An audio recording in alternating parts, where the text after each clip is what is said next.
Well, we just finished our 5 weeks in the book of Jeremiah, learning about the prophets.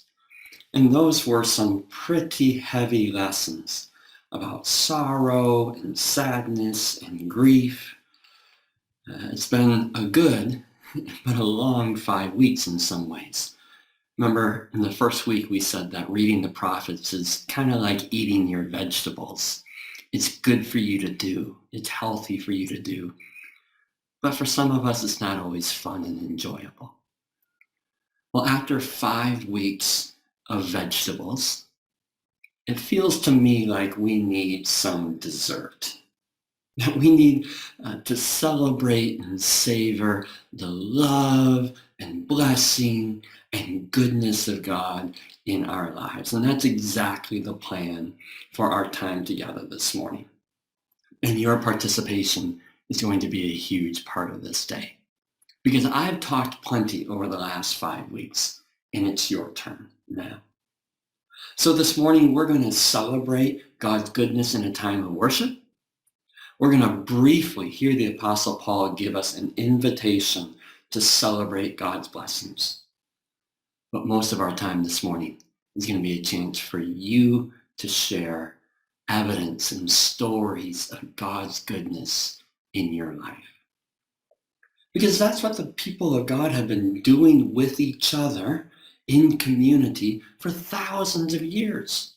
Right? Listen to these words from Psalm 145.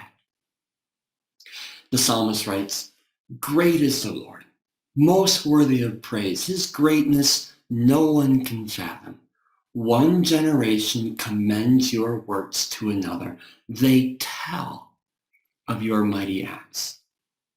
They speak of the glorious splendor of your majesty, and I will meditate on your wonderful works. They tell of your awesome works, and I will proclaim your great deeds. They celebrate your abundant goodness and joyfully sing of your righteousness." Right? They do that, the generations, and I do that. So we're going to do that this morning. We're going to start by joyfully singing, as the psalmist says, and then we are going to tell, speak, proclaim, and celebrate God's goodness. Services like this, times like these, as a pastor, always make me a little bit nervous, right? What if I invite and nobody says anything? Nobody raises their hand and dares to speak. Well, I guess it would be a really short service. But then I read Philippians chapter 4, and I realize that I really don't need to worry. Because I'm reminded that we all have reason to rejoice in God. And I remember that here at Mountainview, we are a community of grace and acceptance that I hope is a safe place to share and celebrate together. In fact, I'm hoping that as we share our rejoicing, we will encourage each other to see God's blessings in our own lives, and that everyone will begin to rejoice, that it will become contagious, a different kind of a pandemic. How about a praise pandemic this time? Right? So in Philippians chapter 4, Paul just finished at the beginning of this chapter, pleading with two women in the church in Philippi who were arguing and fighting, and they couldn't get along. And he begged them to become friends, since they're already sisters in the family of God.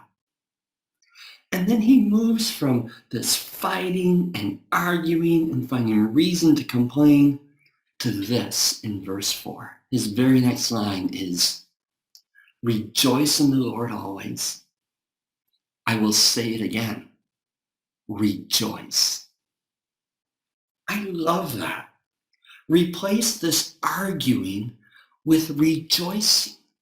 Replace anger and dissatisfaction with joy and contentment. Let me read the rest of that paragraph. He says, "Rejoice in the Lord always.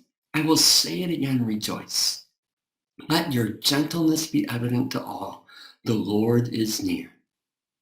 Do not be anxious about anything, but in every situation, by prayer and petition with thanksgiving, present your requests to God.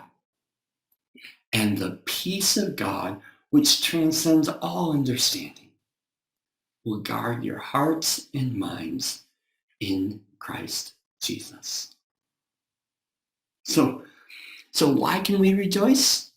Honestly, we ended last week looking at some of our greatest hurts, our greatest sorrows, our greatest disappointments that we're carrying through life. And it seems kind of sudden, doesn't it, to jump from last week's deep sorrow to this week's rejoicing. But Paul tells us why we can rejoice in the Lord, even in spite of those heavy burdens we might be bearing. Right? He says, rejoice because the Lord is near.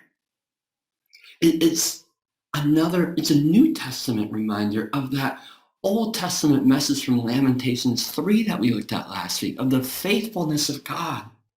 Right? His presence is as reliable as the sun rising every morning. Right? God is here. He is working in your life and in my life every single day. God is present. You're never alone. And in his presence, he pours his blessings, large and small, into our lives. So we rejoice because the Lord is near. We rejoice, Paul says, because we can lay all of our anxieties at God's feet in prayer, and he will handle them. He will carry them. So we can move from the heaviness of our sorrows and hurts. We can lay them at Jesus' feet. We can let him carry them, and we can rejoice. And Paul says we can rejoice because when we do that, we can experience the peace that passes understanding. So I want to invite you to reflect on your own life and share a story of God's goodness to you. There's no right or wrong to your story. You may share something that God did long ago in the past, or something from the present that's right in the front of your heart and your mind right now. Either one is fine. You may share something very profound, maybe life-changing and life-shaping, or something very simple that God did for you that just made you smile, or shows that he cares about even the little details of your life. Maybe you want to just speak a brief statement, or maybe you want to share a longer story. It doesn't matter. This is your time to speak. This is your time to share the story that God has given you. And when we're done, I'm going to share with you the greatest story that there ever is.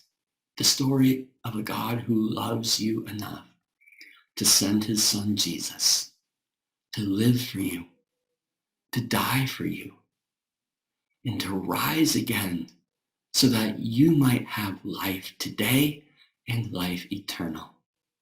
And we are going to celebrate communion together. We are going to celebrate the story of Jesus in your life and in my life and in this world. So share your story. I'm sorry that those of you watching are not going to be present on Sunday when we share our stories together. But don't let that stop you from sharing yours.